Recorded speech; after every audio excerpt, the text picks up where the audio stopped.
प्रतिभेतून साकारलेले महाकाव्य काळाच्या पडद्यात चालणारा खंड जीवन त्या जीवनातील व्यवहारज्ञान तत्वज्ञान आणि अध्यात्मज्ञान यांचा त्रिवेणी संगम म्हणजेच महाभारत. नियतीच्या क्रूर पायथ्यातून संघर्ष करत जगणाऱ्या माणसाचं दर्शन महाभारतातील बहुसंख्य लोकांच्या रूपाने करतं. त्यातीलच एक पात्र म्हणजे भारती दानशूरकर्ण.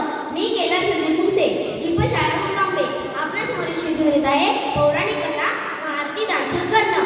भाल मेरा सूर्य सा तेजो मैं वर्ण है, राधा माँ का लाडला मैं, नाम मेरा कर्ण है, शौर्य मेरा वीरभद्र सा मांडूंगा मैं बाईदा, बाहुबल के समक्ष मेरे महाबली तेरा संधारा शाहिदा, धर्म क्या अधर्म क्या सबको मैं बताता हूँ, अपने जन्म से लेके मृत्यु तक की गाथा मैं सुनाता हूँ, अपने जन्म से लेके मृत्यू तक की गाथा मैं सुनाता हूँ.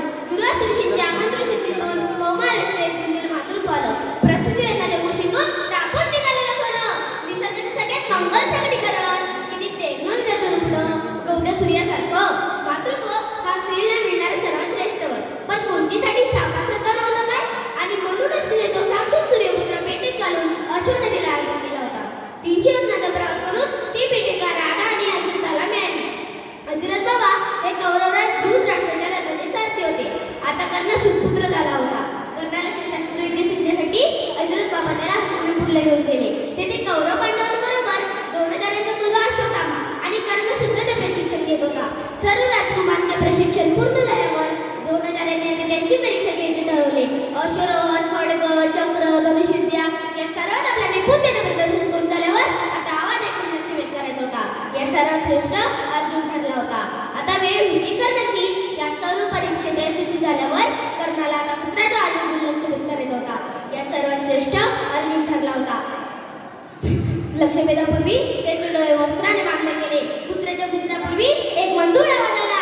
त्या वीर कर्णानं तो आवाजातून टिपला आणि कर्णानं सर्वांना दिपवून टाकणारा लक्षभेद केला. तोच त्या दिवशीचा खरा सर्वश्रेष्ठ वीर ठरला. पण विजयाची माळ मात्र अर्जुनाच्या गात पडली. तसं वातावरण तापलं आणि कर्णाला चौथरून वरावून दंड ठोपटून अर्जुनाला 2 युद्धाचं आव्हान दिलं.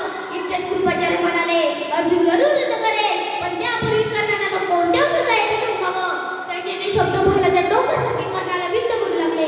तो स्वतःचीच म्हणतो, कोणत्या कुणाचं नाव ते हस्तिनापुरातल्या सामर्थ्याची परीक्षा लावणाऱ्या चौथरून वरावून बघू. त्याच्या मनात विचारांचा गोंधळ सुरू झालं. त्याचं एक मन सांगत होतं की सा कर्णा, छाती फुगून ताट बरं सांग की तू राधा माता अजिरथाचा सूत पुत्र करून आहेस.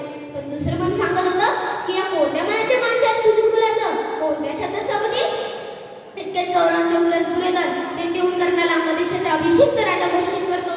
पण कर्ण हा अर्जुनाचा सारथी आणि अजिरथाचा पुत्र आहे असे समजतात सर्वजण. त्याला सारथ्याचा पुत्र सूतपुत्र म्हणून हिणवू लागतात.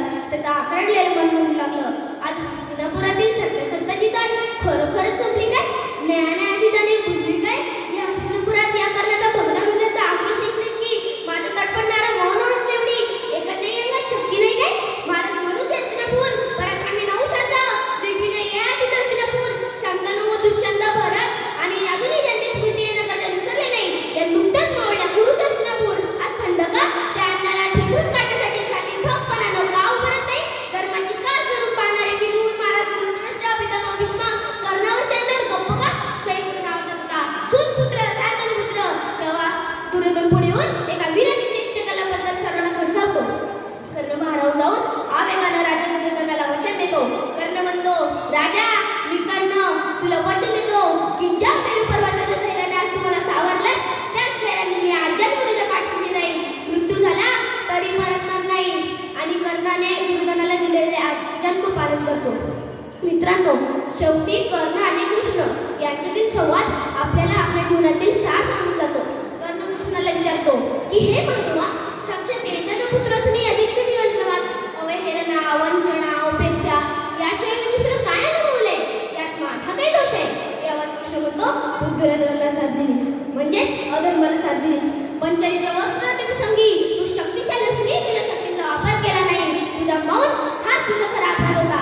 राधेया, मानवाच्या देहात राहून तुझ्यासारखे साऱ्या प्रश्नांची भोग मी भोगतो आहेच ना? यातून कोणाची सुटका नाही रे. अरे वेड्या, तुझ्यासारखे कर्मैत्री या धैर्यवाच्या माणसांचे दीपस्तंभ. तुमचे जीवन हे केवळ जळण्यासाठीच. या प्रकाशात आम्हाला आमच्या वाटा सापडतात. कर्णा, हा जीवनाचा खेळ सोड.